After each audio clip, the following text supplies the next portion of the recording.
Actually, I don't think I'm all that angry, and I see a couple of guys in this room that are at least as bold as I am. There's one right there. There is another one over there, Jack Whitbro. Wave, say hello. That's right. I didn't realize I was going to be the butt of so many of Matt's observations. Only 3. I spoke like a true kind of accountant.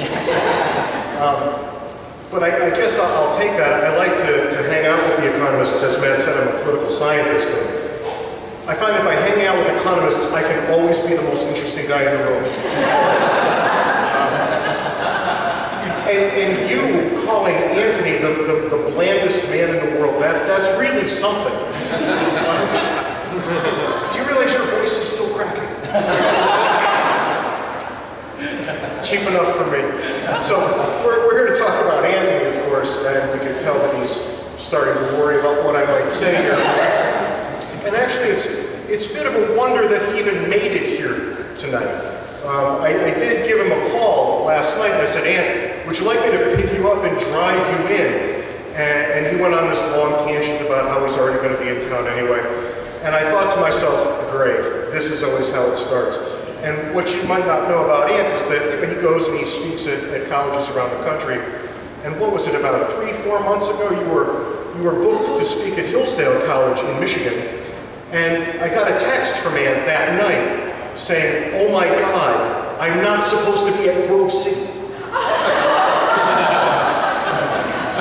He just got in his car and drove up to Grove City, and he was wandering around on campus looking for a room to give a lecture in. And apparently the people at Grove City were very nice about it. They were happy to see him, but of course there was no place for him to lecture, and no one to lecture to. And apparently in Ant's mind, Grove City, Hillsdale, same place. And lest you think this is an isolated occurrence, about 2 weeks after that, I got a text from him that said, oh my God, I'm in the airport. And he was flying to Detroit, to Michigan, I believe. And he said, I just tried to get onto a flight to Minnesota, which apparently the nice people that worked at the airport had issue with this and had to escort him to his other flight. So this is what we deal with Antony. There's always this fog that surrounds him everywhere he goes. Now, something else that you heard from Matt, Christina's out of town for the week. She's at a youth retreat. Right? Come on. His own wife didn't want to come here at an event honoring him. But wait, there's more. Because his sister. Now, where does your sister live, Ant? How far away? 5 hours? It was too far for her to come. It was too far. So she agreed to do a videotape presentation, which we were all going to see instead of that god-awful thing about zombies. And she sent a message this morning saying, I'm sorry, I just couldn't get to it. So here we sit. Ant's wife and his sister have both backed off. And we wait. Nicely done. So I serve as Christina's stand-in to some degree. Right? And Ant and I, you might not know, we live about 5-7 minutes away from each other. So at night I go over to his house when she's away and I lay out his clothes for the morning. I give him a call the next morning and I say, listen, you have to get up, you have to go to work. You work at Duquesne University. So there was that week last year when he showed up at Carnegie Mellon. And there was just no way to make that work. But in the end, you know, we are friends, and I would count Ant among the best friends that I've got. It's kind of sad that he's as boring as he is. Come on. But alas, he is my friend. And as friends often do, we go places together and we do things. You want to tell them what we do, Ant? We only do one thing. We go for coffee at McDonald's. That's Ant's idea of a big day out. We get in our cars and we go all the way to McDonald's and we meet there and we sit and we have coffee. Sometimes his wife drives by, leans on the horn and makes a face as she drives by. But this is what we do.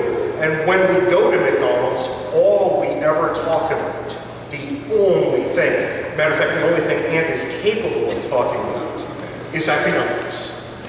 That's it, there's nothing else. He is, in fact, the least interesting man in the world. He is. And every now and then I lose my mind and I say things like, Aunt, tell me something interesting. Anything at all. And he doesn't. It's just economic observations coming and going. I'm being a little unfair because sometimes when we want to mix it up, he suggests we go to Barnes & Noble.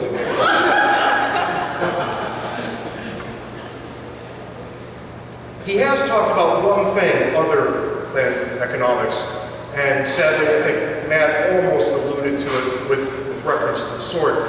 It's Antony's love of the Renaissance festivals. The saddest, geekiest thing in the world. He's got this chalice that he purchased at one with dragons, with jewels in the eyes, the whole bit. My children actually think that this is the most hilarious thing in the world. Matt talked about Anthony's Pinterest account. My daughters, now 13 and 10, are endlessly amused that a grown man has a Pinterest account. And when they go to the Pinterest account, their remarks are always the same. Why does Mr. Davies only post links to videos of himself on his Pinterest account? And that's actually a damn fine question. I don't suspect that we're ever going to have an answer to it, but it's a fine question. My oldest daughter, she's in our family, she's actually the mean one, because she once asked, when Mr. Davies is alone in the room, is there anyone there?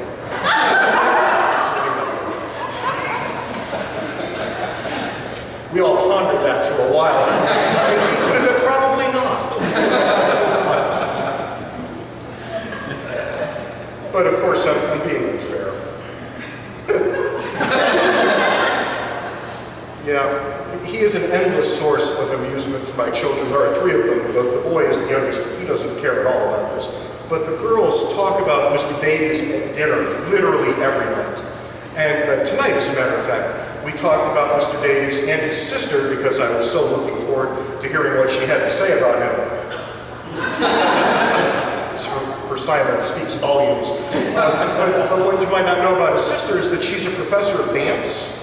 And Antony, God help him, actually turned dancing into an economic experiment in one of the most misguided, boringest things I have ever seen in my entire life.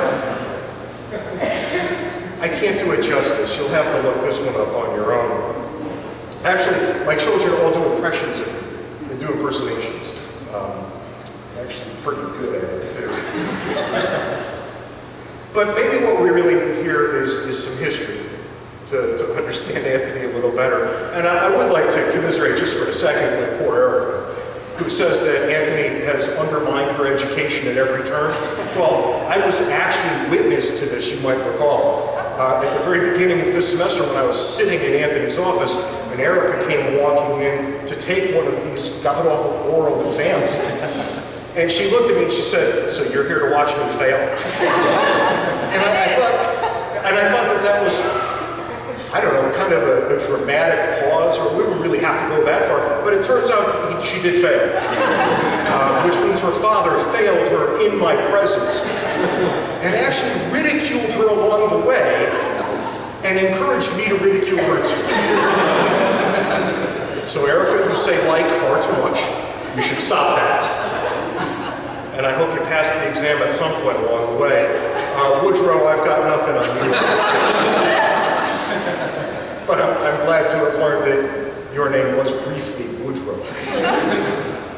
So what do we know about Ant? Well, I think most of what we need to know about him comes from a consideration of his lovely wife, Christina, who didn't think enough of him to be here today. It turns out that Antony did his undergraduate work at St. Vincent College. It's a hellhole down there in the Trope.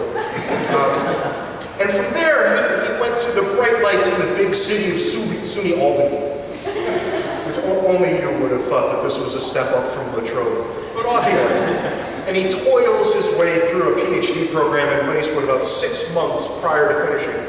He gets a little nervous. He realizes that all he's ever done is study economics. And now it's almost over.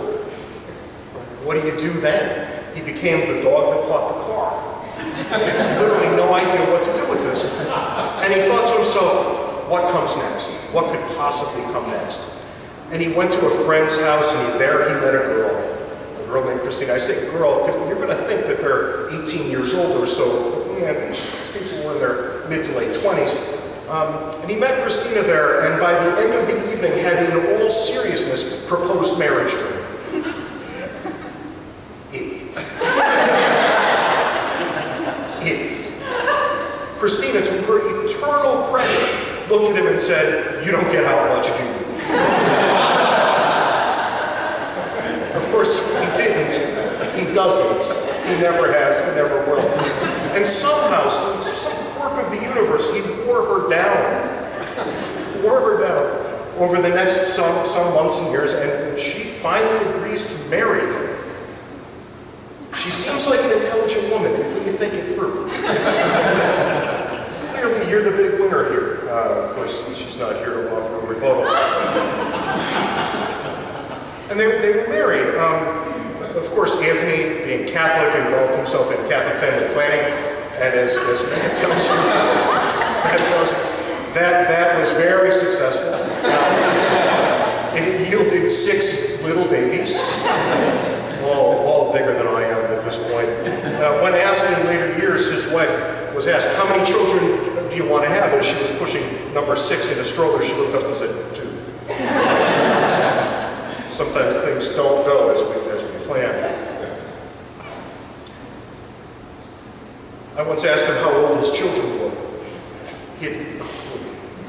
Not a clue. He said something like, the oldest one over there is, I think, 18. And then I was just expected to fill in all the blanks from that point forward.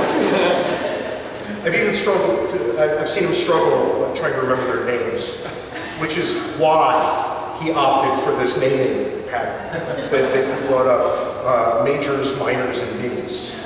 This just absolves him of all responsibility of knowing the names of his offspring as he barks commands at them as they run by him in the house. So, well, Woodrow, I guess I do have something to tell about you. One day I was at the house, and I was going into Aunt's office where we do some of the work that we do together. And I looked at Woodrow and I said, "What's he doing in there?" And Isaac was bringing a cup of tea in. He said, "I don't know. All I know is that I bring that tea goes in and money comes out." So he keeps bringing them tea, so the money keeps coming out. And really, this never-ending work cycle has to be a result of the incessant breeding that he involves himself in. How do you afford 6 children these days on a professor's salary, no less? But in the end, Ant is my friend. And those of you who know him know that he's a fabulously decent human being. Decent enough to sit here through this ribbing that Matt and I doled out for no good reason, other than we were asked. Look, that was like a gift from God when they called us. I get to go and say any damn thing I want about Ant, and he has to sit there and listen. Oh God, I was on the phone to his wife that night. Christine told me stories. But Ant is my friend, and he's a good one. He's a good and decent human being. And through all the bluster and all of the ribbing, you should get to know him, because it's actually worth your time. And I'll just stop there.